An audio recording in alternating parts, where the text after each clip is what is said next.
नेपाल विकासोन्मुख राष्ट्रबाट विकसित राष्ट्रको सूचीमा सूचीकृत हुने तयारीमा छ। परिणामतः बढ्दो जनसङ्ख्यासँगै देश विकासका लागि भौतिक संरचना निर्माणले तीव्रता पाएको छ, जस अन्तर्गत ठूला ठूला रेखीय संरचनाहरू बनिरहेका छन्। करिब 1040 किलोमिटर लामो पूर्व पश्चिम रेलमार्ग निर्माणको काम सुरु भएको रेल विभागको भनाइ छ।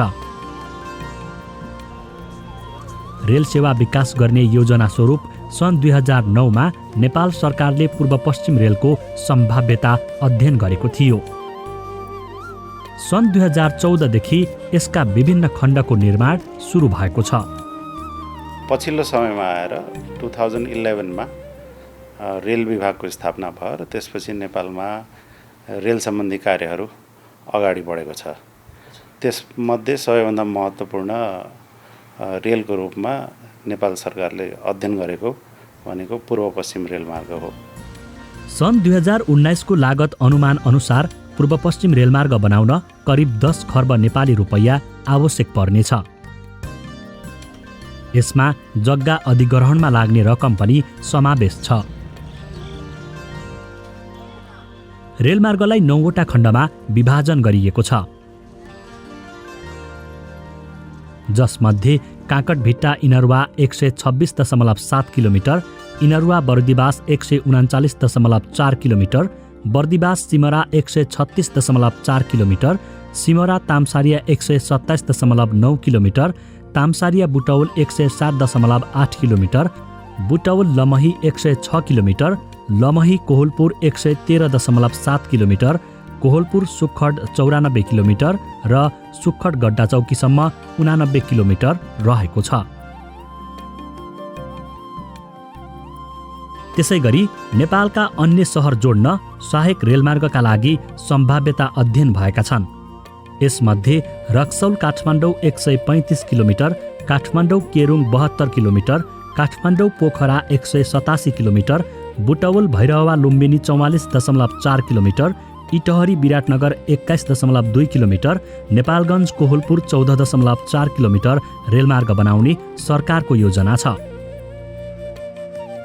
नेपाललाई छिमेकी देश भारतका विभिन्न स्थानमा रेलमार्गसँग जोड्ने तयारी छ, जस अन्तर्गत new Jalpaiguri Kakarbhitta 70 kilometre, Jaynagar Bijalpura Bardibas 69 kilometre, Bhairahawa Nautanwa 16 kilometre, Jogbani Biratnagar 18 kilometre, Rupaidiha Nepalgunj 14 kilometre बन्नेछ। यी 5 वटा क्रस बोर्डर रेलवे डेभलप गर्ने भनेर त्यो एमओयू भएको हो। तर त्यो एमओयूमा चाहिँ अहिले 2 वटामा काम भइरहेको छ। एउटा विराटनगर बथनामा काम भइरहेको छ र अर्को जयनगर जनकपुर कुर्थामा काम भइरहेको छ। बाँकी 3 वटाको चाहिँ अझै सुरु हुन सकेको छैन। कुर्थादेखि महोत्तरीको बिजलापुरसम्मको ब्रोडगेज रेलमार्ग विस्तार गर्ने काम भारतले गरिरहेको छ। ब्रोडगेज रेलमार्ग निर्माणको जिम्मेवारी भारत सरकारको रेल कम्पनी इर्कन इन्टरनेसनल लिमिटेडले पाएको छ। पूर्व पश्चिम रेलमार्गको एक खण्डको काम पूरा नहुँदै नेपाल सरकारले भारतबाट 2 वटा रेल किनिसकेको छ। भारत सरकारको 8 अर्ब 77 करोड नेपाली रुपैयाँ सहयोगमा निर्माण हुने जयनगर बिजलापुर बर्दिवाससम्म 69 किलोमिटर रेलमार्ग अन्तर्गत हाल जयनगरदेखि कुर्थासम्म रेल सञ्चालन भइरहेको छ। विक्रमसम्म 2077 साल असोज 2 गते नेपाल सरकारले कन्कोर रेलवे कम्पनीबाट 84 करोड 65 लाख रुपैयाँमा आफ्नै रेल खरिद गरेर ल्याएको थियो। नेपालमा ल्याइएको rail 1600 HP DEMU diesel electric multiple unit rail हो। डेमु रेल अगाडि र पछाडि दुवैतर्फ गुड्छ। रेल सञ्चालनमा आउँदा यातायात, व्यापार र पर्यटन क्षेत्रमा निकै फाइदा पुग्ने देखिन्छ। यो रेल स्टेसन निर्माण भइसकेपछि भारतीय पर्यटकहरू एकदम नजिकबाट आउने सस्तोमा आउन पाउने भएको कारणले हाम्रो यहाँको जानकी मन्दिर, जनकपुरको जानकी मन्दिर, राम मन्दिरको एउटा चाहिँ धार्मिक पर्यटकीय स्थल भएको कारणले पनि यो जिल्लाले यो स्पेस पाउन सक्ने चाहिँ सम्भावना प्रबल छ।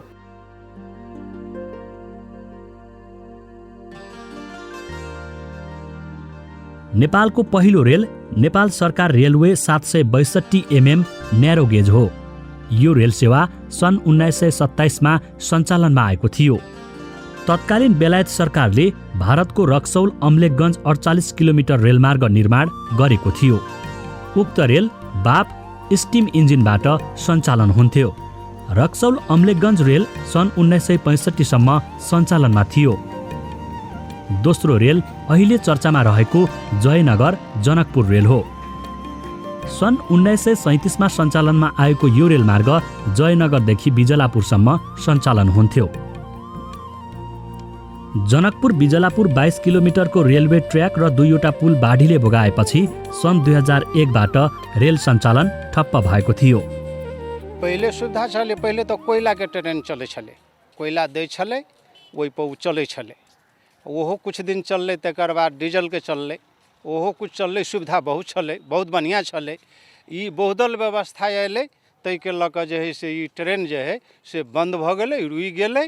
भारत सहयोग करतै तऽ नेपाल सहयोग करतै, एहिके विवादमे ट्रेन बन्दे भऽ गेलै।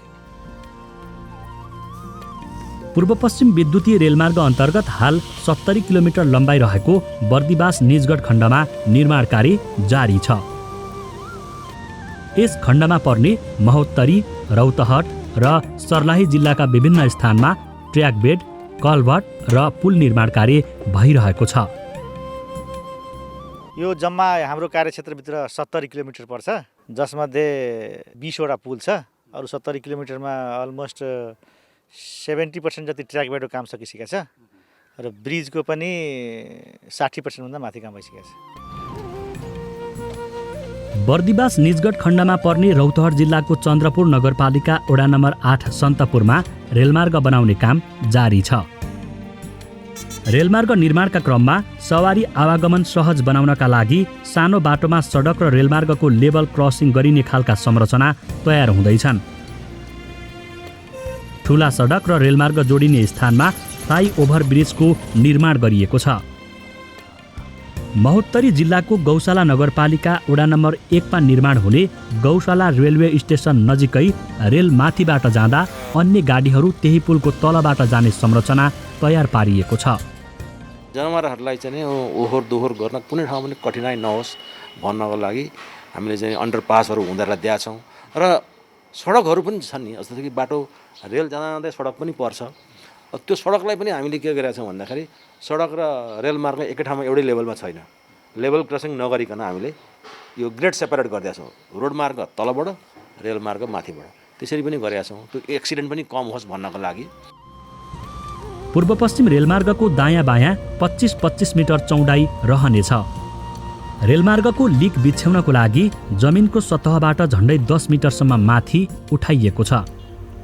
रेलमार्गको विस्तृत परियोजना प्रतिवेदनका आधारमा पानीको निकासका लागि केही संरचना निर्माण गरिएका छन्। तर वर्षातको पानी प्राकृतिक रूपमा बग्न नपाउँदा यसको असर खेतीबालीमा देखिएको गुनासो स्थानीयको छ।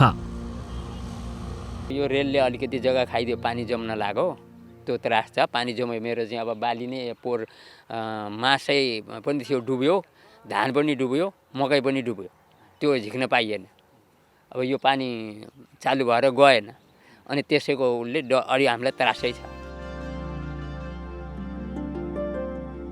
निर्माणाधीन पूर्व पश्चिम रेलमार्ग आसपासका बासिन्दाहरू रेलमार्गले हुने फाइदा बेफाइदाबारे अनभिज्ञता प्रकट गर्छन्। उनीहरू रेलमार्गले दिने सुविधाबारे ढुक्क छैनन्।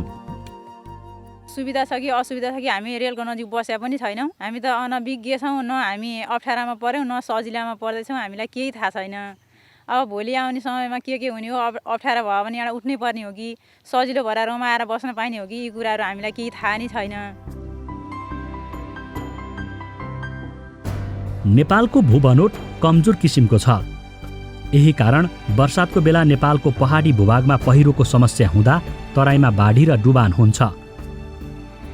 कतिपय ठाउँमा नदी, खोला र वर्षातको प्राकृतिक बहावले सहजै निकास नपाउँदा बाढी र डुबान हुन्छ। त्यसैले रेलमार्गका संरचना बनाउँदा भविष्यमा आउन सक्ने वातावरणीय समस्यातर्फ ध्यान दिनुपर्ने विज्ञहरू बताउँछन्। यदि त्यसलाई मध्यनजर नगर्ने हो भने त पानी त त्यहाँ त डुब्ने भयो नि त, डुबान हुने भयो नि त त्यो क्षेत्रहरू। पानी डुबान सबै पारिस्थितिकीय प्रणालीहरूले डुबानलाई सहन सक्दैनन्। केही सिमसार क्षेत्रहरू डुबान सहन सक्छन्, केही वनस्पतिहरू, तर सबै वनस्पतिहरूले डुबानलाई सहन सक्दैनन्। त्यसले गर्दाखेरि छोटो समय चाहिँ डुबानहरू पर्दै जाने भयो भने पनि केही चाहिँ पारिस्थितिकीय प्रणालीहरूलाई असर पर्ने भए हुनाले एउटा चाहिँ त्यहाँ ठुलो चाहिँ यो इन्युन्डेसनको प्रब्लमहरू हुन्छ। हाम्रो स्लोप उत्तरबाट दक्षिण जान्छ, यिनीहरू पूर्व पश्चिम जाने बित्तिकै त्यो स्लोपले पानीको बहावलाई रोकिदिन्छ। फलस्वरूप 24 देखि 36 घण्टा परेको बेलामा पानी जलमग्न हुनसक्छ।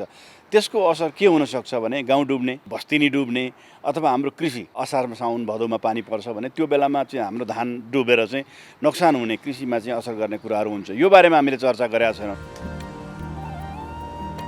पूर्व पश्चिम रेलमार्गको बर्दिवास चोचाखण्ड निर्माणका बेला 161.36 हेक्टर कृषि क्षेत्र प्रभावित भएको छ। यस खण्डमा पर्ने 72.14 हेक्टर क्षेत्रफल वन मासिएको छ। बर्दिवास चोचाखण्डमा 16,402 वटा रुख कटान हुनेछन्। हालसम्म 11,123 रुख कटान भइसकेका छन्। यस रेलमार्ग खण्डमा काटिएका रुखको क्षतिपूर्ति बापत सागरनाथ वन विकास परियोजनालाई करिब 3 करोड 18 लाख रकम उपलब्ध गराइएको छ। यसमध्ये 1 करोड 5 लाख रकम वृक्षारोपणमा खर्च भएको छ। काटिएका रुखहरूको क्षतिपूर्ति बापत रेल विभागबाट प्राप्त रकमले सागरनाथ वन विकास परियोजना अन्तर्गत मूर्तियाको 32 हेक्टर क्षेत्रफलमा वृक्षारोपण गरिएको छ।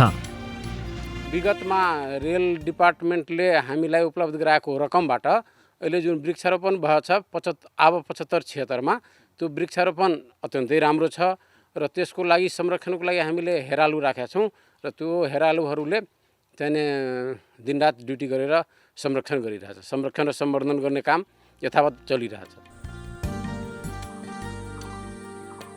नेपालमा पाइने 118 किसिमका पारिस्थितिकीय प्रणाली मध्ये हालसम्म 80 किसिमका पारिस्थितिकीय प्रणाली संरक्षित क्षेत्रभित्र पर्दछन्। सन् 2018 को गणना अनुसार नेपालमा 235 वटा वयस्क बाघ छन्। करिब 200 एसियन जङ्गली हात्तीहरू छन्। विक्रमसम्म 2077 को गणना अनुसार 752 वटा गैंडा रहेका छन्। त्यसैगरी सन् 2020 को गणना अनुसार 441 वटा अर्ना, 346 वटा कृष्णसार रहेका छन्। वन तथा संरक्षित क्षेत्र हुँदै बनिरहेका रेखीय भौतिक संरचनाका कारण दुर्लभ वन्यजन्तुको वासस्थानमा प्रतिकूल असर पर्न थालेको छ, जसले गर्दा वन्यजन्तुको प्राकृतिक वासस्थान र आहारामा कमी आएको छ। वासस्थानको खण्डीकरण हुनासाथ वन्यजन्तुहरूको जुन जेनेटिक एक्सचेन्ज हुने हो त्यसमा ठुलो बाधा पर्छ हैन। तलको माथि जान पाएन, जिन एक्सचेन्ज हुन पाएन। त्यसपछि यहाँले सुनिसक्नु होला दुर्घटनाहरू थुप्रै वर्षमा 100 भन्दा बढी जनावरहरू दुर्घटनामा परिरहेछन्। सडकमा र सिँचाइ दुईटै, नहरमा खसेर सडकमा गाडीबाट किच्चिएर बाघ समेत परिसके त्यसमा। संरक्षित क्षेत्र वरपरको बढ्दो जनघनत्व एवं अव्यवस्थित भू उपयोगका कारण वन्यजन्तुको वासस्थानमा भएको क्षयीकरणले मानव वन्यजन्तु द्वन्द्वका घटनाहरू बढ्न थालेका छन्। राष्ट्रिय निकुञ्ज तथा वन्यजन्तु संरक्षण विभागको तथ्याङ्कमा आर्थिक वर्ष 2073-74 देखि 2077-78 सम्म सडक दुर्घटनामा परेर मात्रै विभिन्न प्रजातिका 614 वटा वन्यजन्तु मारिएका छन्। वन्यजन्तु मैत्री संरचना निर्माण नहुँदा निकुञ्ज आसपासका सडक वारपार गर्ने क्रममा वन्यजन्तुहरू मर्ने गरेका छन्। हाइवेबाट गाडी पनि हिँड्ने, मान्छे हिँड्ने, वन्यजन्तु पनि त्यहीँबाट हिँड्ने भएपछि एन्काउन्टर हुने हाई भयो। त्यसकारण चाहिँ हामीले जहिले पनि वन्यजन्तुलाई मध्यनजर राखेर गर्नुपर्छ। र यो किन पनि गर्नुपर्छ हाम्रो परिवेशमा भन्दाखेरि हामी यस्तो देश छौँ हैन, जैविक विविधता हाम्रो एउटा स्रोत हो। त्यसले गर्दाखेरि हामीले आय आर्जन गर्नुपर्ने, राष्ट्रलाई एउटा समृद्धि बनाउने पनि मेरो विचारमा यही हाम्रो प्राकृतिक स्रोत नै हो। अब हामीले चाहिँ स्मार्ट ग्रिन इन्फ्रास्ट्रक्चर अथवा वाइल्ड लाइफ फ्रेन्डली यो चाहिँ लिनियर इन्फ्रास्ट्रक्चर कसरी बनाउने भन्ने कुरो चाहिँ नि यो सिक्नुपर्छ। अब मेजर इम्प्याक्ट भनेको दुईवटा मैले देख्छु। एउटा चाहिँ डाइरेक्ट ठोकिएर चाहिँ नि गैँडाहरू मर्न सक्छ, त्यसले गैँडा नि मर्यो, मान्छेहरूलाई पनि दुर्घटनाग्रस्त बनायो, एउटा भयो। अर्को चाहिँ डाइरेक्टली हेबिटेट फ्रेगमेन्टेसन गरिदियो। जस्तो यतापट्टि भएको गैँडा चाहिँ अर्को हेबिटेटमा त्यो रेल लाइन कटेर जान नसक्ने अवस्था हुन्छ। अहिले नै हामीले हाइवेले एउटा ब्यारियरको काम गरिरहेछ। अहिले चितवनमा हामीले हेऱ्यौँ भने पूर्व पश्चिम राजमार्गहरूले नर्थ साइड र साउथ साइडमा रहेको गैँडाहरू चाहिँ हार्डली क्रस गर्न उही चाहिँ नेपाल बन्दलाई कुर्नुपर्छ, नत्र पनि ठोकिहाल्छ।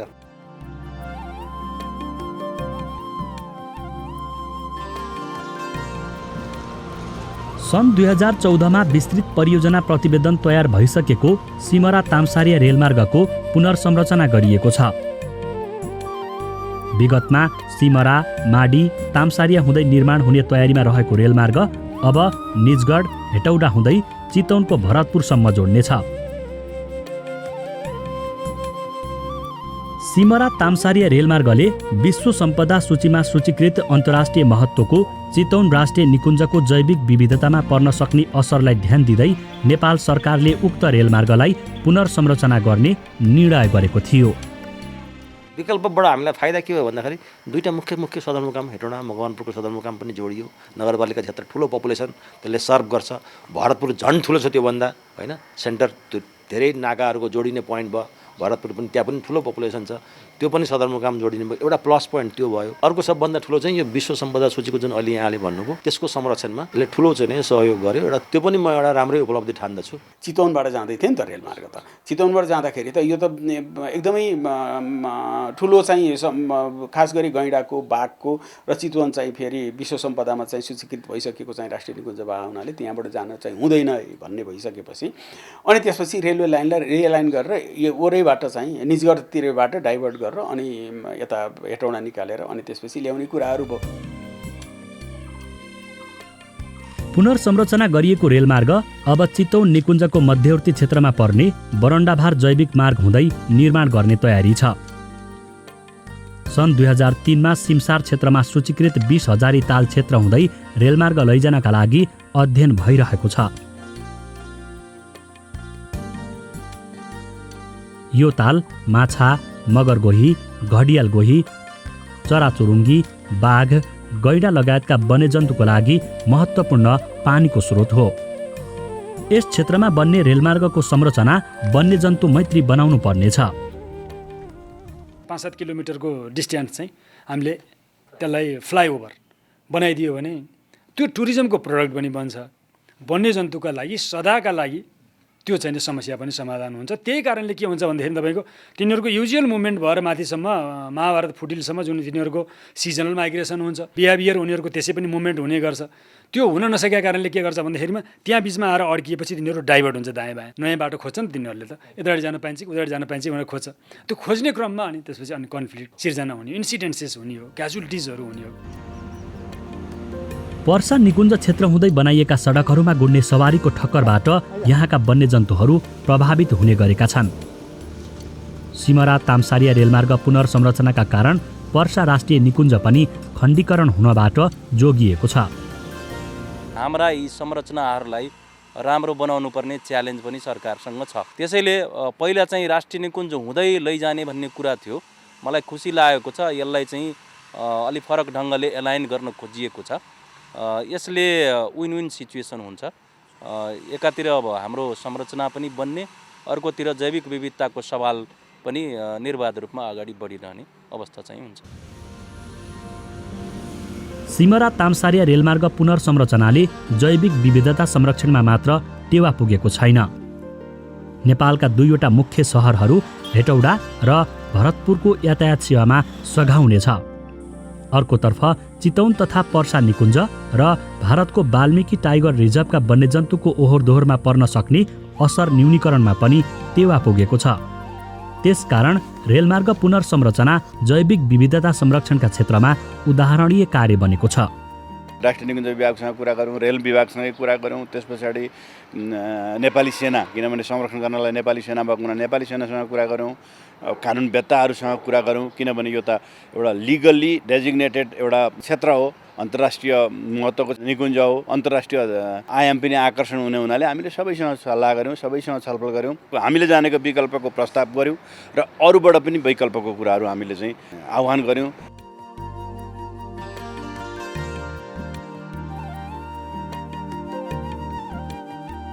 नेपालका विभिन्न स्थानमा रहेका संरक्षित क्षेत्रहरू आन्तरिक तथा बाह्य पर्यटकहरूको रोजाइमा पर्छन्। वन्यजन्तु र अन्य प्राकृतिक स्रोतहरू नै पर्यटकका लागि मुख्य आकर्षण हुन्।